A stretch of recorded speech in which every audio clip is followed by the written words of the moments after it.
There's not a single soul left in the quiet town of Ogden Marsh, Iowa. In the dead of night, the entire town burns, flames roaring from every corner, lighting up the sky in a haunting orange glow. But this devastation began just 2 days earlier. It started during a local high school baseball game. The crowd was enjoying a calm afternoon, cheering, chatting, laughing, until all attention shifted. A man named Rory walked onto the field, carrying a shotgun. His expression was blank, distant. Deputy Russell quickly moved to evacuate the stands, while Sheriff David cautiously approached Rory. Thinking Rory was just drunk, David tried to de-escalate the situation, gently urging him to drop the weapon. But the second Rory made a move to pull the trigger, David reacted instinctively. He shot him down.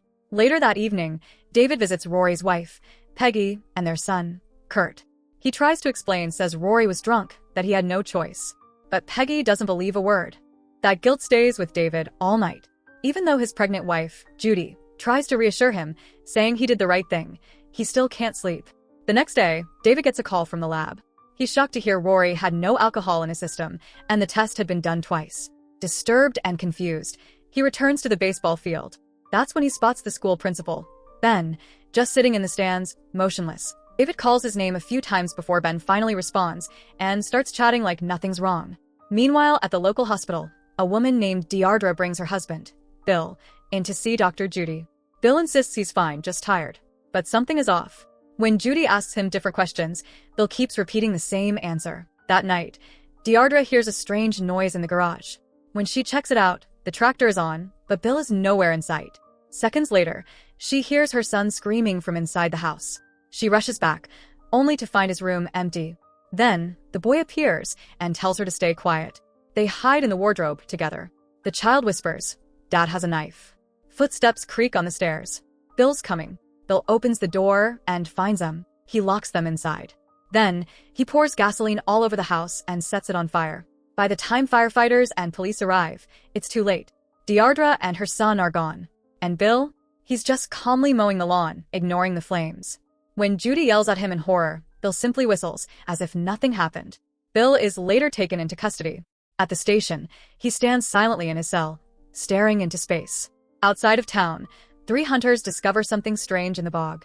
A parachute is tangled in the trees, and when they pull it out, they find the corpse of a military pilot. David and Russell arrive and realize there had been rumors of a crashed plane, but no one believed it. Still, they decide to investigate and take a boat out into the swamp. What they find shocks them: an entire military plane submerged underwater. From above, a mysterious surveillance drone locks onto the town. On its screen, a chilling message appears: "Initiate containment protocol." David begins to piece things together. He researches the town's water supply and finds out it all comes from the same bog where the plane crashed. Even more unsettling, the first house that gets that water is Rory's. It all starts to make sense. The plane crash went unreported and the water might be contaminated, driving people insane. David and Russell rush to the mayor and beg him to shut off the town's water supply. But the mayor refuses. Without water, the crops will die and the town's economy will collapse. David doesn't care. He takes matters into his own hands, shutting off the valve himself and even removing it so it can't be turned back on. When they return to the station, they find Bill lying in a pool of blood inside his cell. At first, it looks like he's dead. But when they get closer, he suddenly attacks, eyes vacant, behavior twisted, like some kind of zombie. David tries to contact his superiors, but the phones are dead. There's no internet either. The town is cut off. As David steps outside, he finds the streets deserted. Only one person is around, a woman riding a child's bicycle. Then, a sleek black car pulls up and takes photos of him. When he tries to approach, it speeds away. Suspicious and alarmed, David heads to the morgue. The medical examiner attacks with a bone cutter, clearly infected. David fights back, eventually turning the cutter against the man and killing him. Later, David rushes home to convince Judy to leave town, to escape while there's still time. But Judy refuses. In a crisis like this, people need a doctor. Suddenly, she spots someone outside. David steps out to check the barn, and that's when the military shows up. They arrest him, dragging him onto a bus packed with frightened townspeople, including Judy and Russell. The bus takes them to a makeshift quarantine camp at the local school, now surrounded by barbed wire and soldiers. People are herded into tents for radiation and temperature checks. Anyone with a fever, even children, is ripped away from their families. Judy's skin shows a high temperature. She's separated immediately. David fights to stop them, but soldiers overpower him and knock him out. Judy is tied to a stretcher and taken inside a tent filled with bloodied patients, masked soldiers, and chaos. When they try to sedate her, she screams. She later wakes up in a room packed with stretchers and hears panic cries and a loud crash outside. Someone's car has slammed into the camp fence, sparking a riot. Infected people break through containment, attacking soldiers and civilians alike. Helicopters take off in a rush as the military flees, leaving the restrained patients behind. Meanwhile, David wakes up in a truck at a second camp. He's given a bracelet, proof he's not infected. Officials tell him he'll be transferred out, but he refuses to leave without Judy. A fellow local warns him the roads are blocked and entire families have been gunned down trying to escape. But David doesn't care. He calls him a coward and leaves. Back at the police station, he finds Bill's body and grabs a weapon.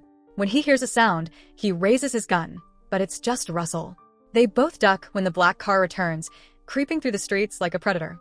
David explains that Judy only has a fever because she's pregnant. She's not infected. Russell agrees to help. Back at the camp, Judy notices her friend Becca is also tied nearby. Their conversation is interrupted by a disturbing sound. A shadow moves through the room. It's Ben, the school principal. He's completely bloodied, holding a pitchfork. Clearly infected, he begins to brutally kill the restrained patients, one by one. As he approaches Becca, Judy screams to distract him. Ben turns toward her and lifts the fork, but just then, David and Russell burst in and shoot him down. They untie Judy and Becca and escape the camp, now littered with bodies and engulfed in chaos. As they make their way across town, they find homes destroyed, streets burning, and violence everywhere. At one point, they hide behind a truck as a group of hunters drive by. They're chasing survivors, shooting them, and tossing their bodies in the back of their truck, as if they're hunting game. Luckily, the car full of infected people soon drives away, and the group continues their journey. Eventually, they pass by the house of Becca's boyfriend. She rushes ahead, hoping to find him. Scotty greets them, holding a weapon, but when David points his gun back at him, Scotty apologizes. He just wanted to be sure they weren't infected. He explains his mom is fine and gathering supplies, but the moment doesn't last. A group of soldiers suddenly appears and surrounds the house. Everyone hides in the barn, watching in horror as the soldiers drag Scotty's mother outside and run tests on her. Scotty can't take it. Ignoring David's warnings, he runs to save his mom, but the soldiers shoot them both. Then, without mercy, they set their bodies on fire using a flamethrower. One of them enters the barn, but David and Russell quickly capture him. The young soldier, clearly scared, says he doesn't know much. He was just following orders. He insists he never signed up to shoot civilians and begs for his life, promising he won't tell anyone about them. David gives him a chance. The soldier walks out, then lies to his team, telling them the barn is empty. By morning, the group reaches David's home. While Russell repairs an old car, the rest gather supplies. Judy stops by the nursery to say goodbye, unaware that the infected Peggy is hiding behind her. Downstairs, David hears a noise and rushes to find Judy tied to a chair. Suddenly, Kurt, now infected, jumps him. As David struggles for his gun, Peggy stabs his hand and pins it to the floor. She grabs the weapon and aims it at Judy. Thinking fast, David reminds Peggy he was the one who killed her husband. Enraged, she turns the gun on him, but David disarms her, pulls his hand free, and kills her with a stab. Then Kurt grabs the gun and nearly kills David, but Russell shoots him from outside, saving the day. Afterward, David frees Judy, and Russell comes in to shoot the infected bodies again, just to be sure. Judy is disturbed by Russell's behavior, wondering if he's infected too, but David reminds her they owe him their lives. They drive away, but after a while, Becca starts coughing. Russell suspects she might be infected, sparking an argument. Suddenly, a helicopter flies by. To avoid detection, David drives into a car wash to hide. But while they wait, the wash system activates, trapping the car. Infected employees begin swarming the vehicle, breaking windows and reaching inside. As David fights one off, another grabs Becca. David finally breaks free and moves the car forward, but one last infected worker loops a hose around Becca's neck, dragging her out. By the time David and Russell stop the car and kill the attackers, it's too late.